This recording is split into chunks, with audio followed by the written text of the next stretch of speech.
তারা দোষীদের শাস্তি চাইছেন এবং দোষীদের শাস্তির পাশাপাশি তারা এই মুহূর্তে যে বিক্ষোভ চালাচ্ছেন সেখানে ওপিটি এখনো পর্যন্ত বন্ধ রয়েছে, তারা এমনটাই ডাক দিয়েছিলেন। পাশাপাশি রোগীদেরও কিন্তু দুর্ভোগের শিকার হতে হচ্ছে, কারণ এই মুহূর্তে এমার্জেন্সির ছবিটা যেমনটা দেখলেন যে তারা ঢুকতে পারলেন না, তাদের সেখানে যেতে হতো, কিন্তু এমার্জেন্সিতে রোগীর পরিবার তাদের ফিরে যেতে হচ্ছে বাড়িতে, সেই ছবিও কিন্তু উঠে আসছে। পাশাপাশি আপনাদের জানিয়ে রাখি আজ সিবিআই এর টিম তারা যাবেন আজকে ওই নিহত চিকিৎসকের বাড়িতে এবং সেখানে তারা যাবেন এবং তদন্তের বিষয়ে বিভিন্ন আলোচনা করবেন পরিবারের সঙ্গে। আরো একবার জানিয়ে রাখি আরজি করে যাবে সিবিআই এবং ফরেন্সিক দল এবং আজই নিহত চিকিৎসকের বাড়িতে যাবেন সিবিআই এর দল। আরজিকর কাণ্ডে সিজিওতে ধৃত সঞ্জয় রায় এবং ধৃত সঞ্জয় রায়কে সেখানে নিয়ে যাওয়া হয়েছে। পাশাপাশি আপনাদের জানিয়ে রাখি আরজিকরের এই মুহূর্তে যে ছবিটা আপনারা দেখতে পাচ্ছেন, বিক্ষোভের ছবিটা আপনারা দেখতে পাচ্ছেন, যেখানে এখনো পর্যন্ত পড়ুয়া চিকিৎসকেরা দোষীদের শাস্তির দাবিতে অনড় এবং তারা এই মুহূর্তে বিক্ষোভ করছেন। তারা বলছেন যে দোষীদের শাস্তি দিতে হবে এবং সঠিক দোষীদের চিহ্নিত করতে হবে। পাশাপাশি এই আজ কিন্তু ওপিডি বন্ধ রয়েছে 48 ঘন্টা, এই ওপিডি বন্ধ থাকবে এবং তার জেরেও রোগীদের যে চিকিৎসা পরিষেবা তাও কিন্তু ব্যাহত হচ্ছে। এমার্জেন্সিতে রোগীর পরিবারেরা তারা যেতে গেলেন, আরজি করে কিন্তু তারা যেতে পারলেন না, তাদের ফিরে যেতে হলো, সেই ছবিও কিন্তু উঠে এলো। এবং আজকে এই সিবিআই এর দল তারা নিহত চিকিৎসকের বাড়িতে যাবেন বলে জানা যাচ্ছে। একদিকে আরজি করের তারা আসবেন এবং ফরেন্সিক দলও আসবেন এবং একই সঙ্গে তারা তদন্ত করবেন এবং সবকিছু খতিয়ে দেখবেন এবং অন্যদিকে আরজি কর কাণ্ডে মহিলা চিকিৎসকের বাড়িতে যাবেন সিজিও সিবিআই এর টিম।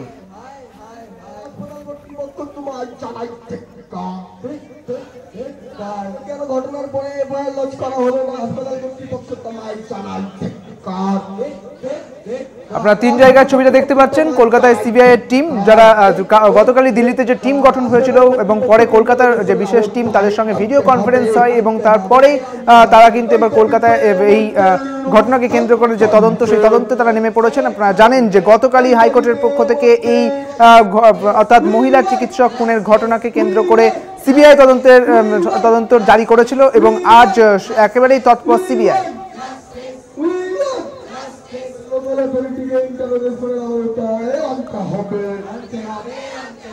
অন্যদিকে আরজিকর কাণ্ডে সিজিওতে ধৃত সঞ্জয় রায়কে এবার হেফাজতে নিল সিবিআই এবং আরো বিস্তারিত জানবো আমাদের সঙ্গে রয়েছেন আমাদের প্রতিনিধি দেবপম সরকার। দেবপম, সিজিওতে নিয়ে আসা হয়েছে ধৃত সঞ্জয় রায়কে এবং হেফাজতে নিয়েছে সিবিআই, কি জানতে পারছো?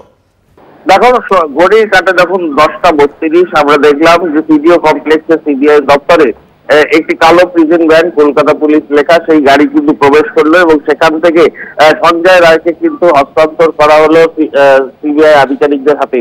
এবং সঞ্জয় রায়কে আসার আগে থেকে কিন্তু সিবিআই আধিকারিকরা তারা কিন্তু নিচে অপেক্ষা করছিলেন, কারণ হ্যান্ডওভারের একটা প্রসিডিংস আছে, সেই জন্য তারা অপেক্ষা করছিলেন এবং কোনোভাবেই সঞ্জয় রায় সংবাদ মাধ্যমের সাথে কোনো রকম কথাবার্তা না বলতে পারে তার জন্য কিন্তু কড়া নিরাপত্তা বেষ্টনী কিন্তু তৈরি করা হয়।